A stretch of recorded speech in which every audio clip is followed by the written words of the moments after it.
Hey y'all, I was at the grocery store this week and I picked up these beautiful beets. Aren't they gorgeous? I know it. John, I buy them canned already, and John's always talking about his grandmother's canned beets.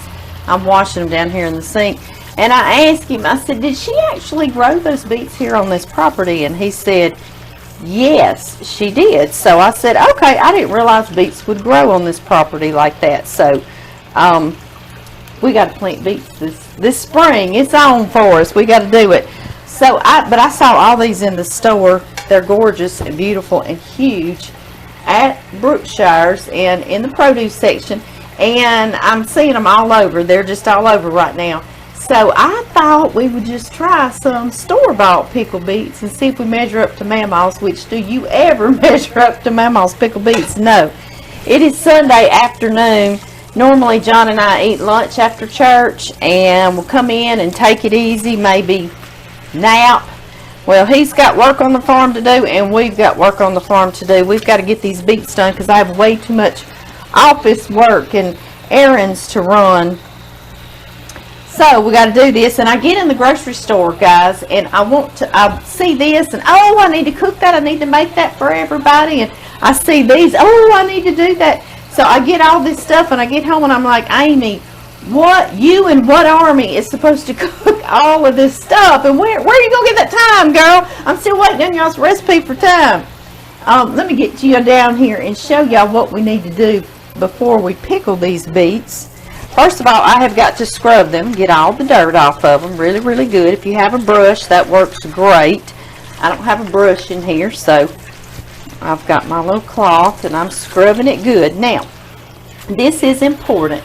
So this is what I want to talk to y'all about. Before we put them, we're going to put them in this big old pot to boil and cook. But I need to cut these tops off. And don't cut way down here into the beet when you do that, because it will start bleeding all that color everywhere. So cut about 1 inch or 2 above, just like that. That way it prevents all that from bleeding out, and we've still got our nice, good beet. Another tip is, I've got some big ones and I've got some smaller ones. You see, put your bigger ones on the bottom so they will get done first, and then put your smaller ones on top. I'm going to just cover these in water, and I'm going to boil them for about 30 to 40 minutes till they're just tender. Okay, guys? Then I'll be back with y'all. Y'all, yesterday I got all those beets ready for y'all, and I put them on the stove, and John drove up and said, baby, let's move the cows into another pasture, and we had to feed them and get them all moved and round up babies and spray them for flies. I said, okay. So I just slid that whole pot in the refrigerator. That's what I'm getting at. And now we're back in here today. And I know I said I need to do that because I had too much office work to do this week. I know, and here I am. That's the story of my life, and probably many of y'all's, right? I'm opening my jars. I'm going to use some pint jars for these pickled beets. Yes, I am. Now I'm going to go on and put them over in my canner and get them kind of simmering away over here on the stove. See if I can pick this big old thing up. I believe I can. Alright, guys, I'm going to get that going. These are boiling.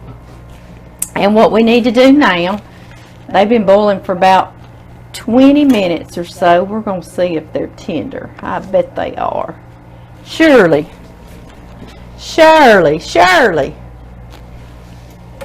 Oh, they already smell wonderful, guys. Oh yeah, see how I put my knife down in there and it just slides right back out. So that is perfect. I'm getting me a big old colander. I'm gonna do y'all back out like that and put y'all down here. I'm getting me a big old colander out. And we're going to rinse these beets and cool them off. Be careful, guys, because this is, even though we didn't cut the tip tops off so the color wouldn't bleed as much, it still bleeds. This stuff will stain.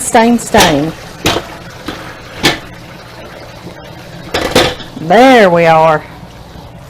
Alright, now I'm going to rinse these with cool water so we can prepare them. Okay, when you've got them fairly cool, I'm going to turn that off so we can hear what we're doing. I'm using a plastic cutting board too because I don't want it to really stain up my pretty wooden ones, but whatever you want to use will be fine. Now we're going to cut off our little top. Isn't that gorgeous, guys? I know. Got my garbage bowl under y'all. And then we're going to cut off this root end. Just like that. Slip it off of there. And then we can just kind of slip the peeling out. Y'all see how easy that peeling just slips off of there? Y'all see I have on gloves because if I don't, then my hands are going to be beet red the rest of the week. Right? Right? There we go. Slip these off. Just like that. I need a little more cool water. He's getting hot on me again. And then I'm going to get him back over here. Alright. Beautiful, beautiful, beautiful. Get him back over here. And you see how large these are? John said his grandmother's were about 50-cent size. But this is too big to go in those jar lids. So what I'll do is I'll slice him in half. And then I'll do me some quarters. And how thick to slice them is totally up to you. John likes them to be, I'm going to say, 1/4 to a 1/2 inch thick to still have a nice integrity about them. So that's what I'm going to do. And even if you don't want them that big, matter of fact, I'm probably not. I'm probably about to slice that in half as well. That way you can fish them out of the jar with a fork and not be fussing with them. Yeah. I'm doing about this size, about 1/4 size. These are some big, beautiful beets that I got at Brookshire. Okay, y'all, I've got a big pan here that I can put my pickling juice and my beets back into. We're going to start with 1 cup of water. And then we're going to have 2 1/2 cups of white vinegar.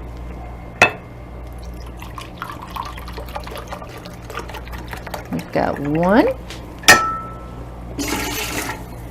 2,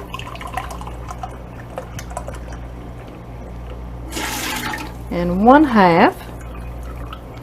There we are. 1 cup of sugar. Right in there. And then only other thing we need is pickling spice. And I want to talk to y'all about the pickling spice. If you don't have pickling, I hope you can find it in the stores. This one's made by McCormick, Pickling Spice, and I love this because it's a one-stop shop. And y'all know I love a one-stop shop.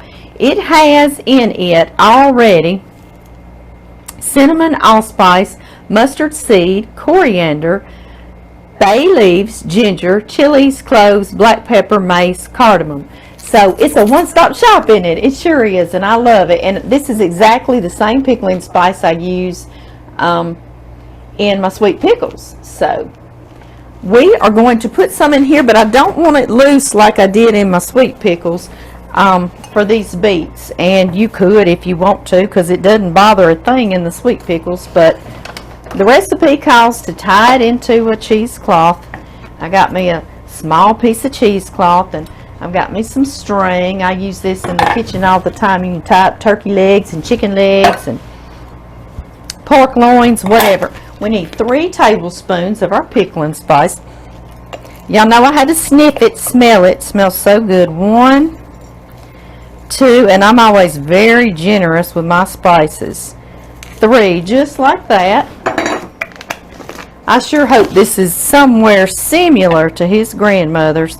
And Amy, I'm always cutting myself short on my cheesecloth. Let's see here. Let's see if I can do it another way.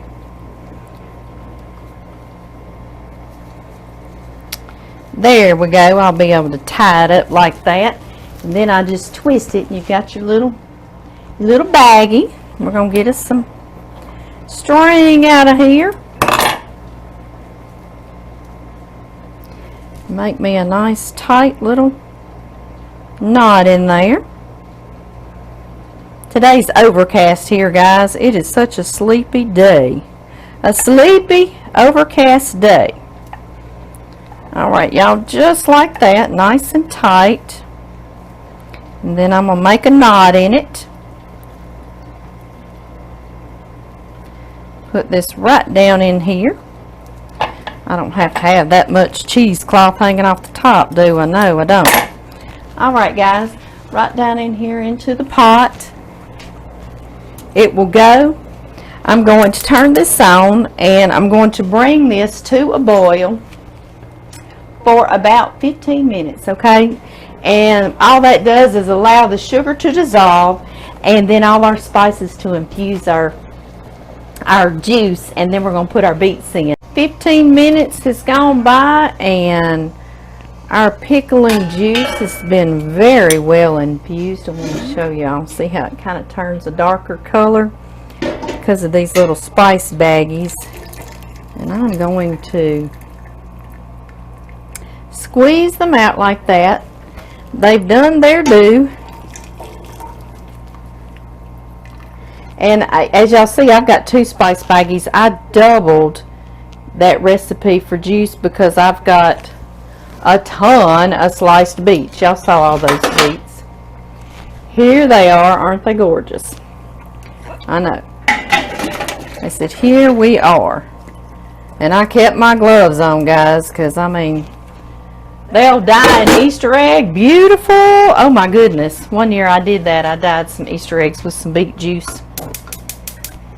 Worked really, really, really well. Okay, y'all. Can y'all see over in there pretty good? Let me scoot y'all up here like that. Yeah, I doubled all my juice recipe after I got off here with y'all. Okay, guys, return these to a boil. We've got our jars right here. They're good and hot. They've been cooking away. And so as soon as these come back to a boil, I'll turn it off and we'll start jarring. Look at here, look at here. Isn't that a pretty sight? I know. Now we can turn this off just like that, and we can start jarring. I'm going to try to set y'all down over here without spilling y'all. In case you've not ever canned with us, I've got my little jar picker-upper, and I've got these hot jars that have been cooking for 10 minutes over here in some hot boiling water. So they're nice and clean and ready for us to put some of these pickled beets in. That keeps us from burning ourselves, doesn't it? Yes, it does. Alright, and I've got this wide mouth funnel. Go right in there, and I'm going to start dipping up some of my pickled beets, and that's why I cut those big old things into quarters, because you see I'd have trouble right now getting them down in here. Right, I know. I sure would. They smell lovely. Okay, and at this point I like to kind of shake the jar around, jiggle it, and it gets the air pockets out. It also compacts them down on one another, and you see we've got a lot more room we can put some more into. So you just add a few more like that, just like that. And then if you need a little more juice to get them covered, add you a little more juice, just like this, and leave you about a 1/4 inch head space. I'm going to take one of him back out. You go back in the pot, buddy. I'll put you in the next jar. Just like that. And I'm going to take paper towels, and this has white vinegar on it, and I'm going to wipe this whole rim. Ooh, this jar's hot. Hot, hot, hot. Just like this. And then this little magnet end stick also comes in a cannon set, and that helps you pick up your little lids to seal with, and your twist tops, just like this. I've got my lid to seal with, and then I got my twist top, and have you another towel handy because these jars are so hot. Just like that, and just tighten them just enough with your fingers, not hard, hard, hard, okay? just like that. And once they seal, do not try to retighten them some more, because you'll unseal them. You'll break that seal. All right, guys, that's it. I'm gonna finish and I'll get back on here and we'll see how many it made. Hey y'all, it made 8 pint jars of these pickled beets, and we had just enough for a little snack for us cooks, right? I know. I'm gonna taste these, but I wanted to tell y'all, if you don't want to fool with all that canning nonsense and boiling jars and all that, you could even half that recipe if you want to. If you live alone or you need a smaller batch, and put them in a big jar or a couple of small jars and let them cool down, and then just slide them in your refrigerator, and they're going to last for months and months in your refrigerator, and you can enjoy them too, and you don't have to fool with all the canning. So whichever way you want to do it, it'll be perfectly fine. Y'all see Cricket? She's top up here in the chair with us. Cricket, I don't think you want a pickled beet. Let's taste them, guys. Oh, they're good. I don't know if they're going to taste like John's grandmother's, but they're good, and I'll eat them, but I know he's going to love them too, guys. And I'd love to get him on here with y'all, but he is working until dark, and I've got to get back in the office. So I'll see y'all later.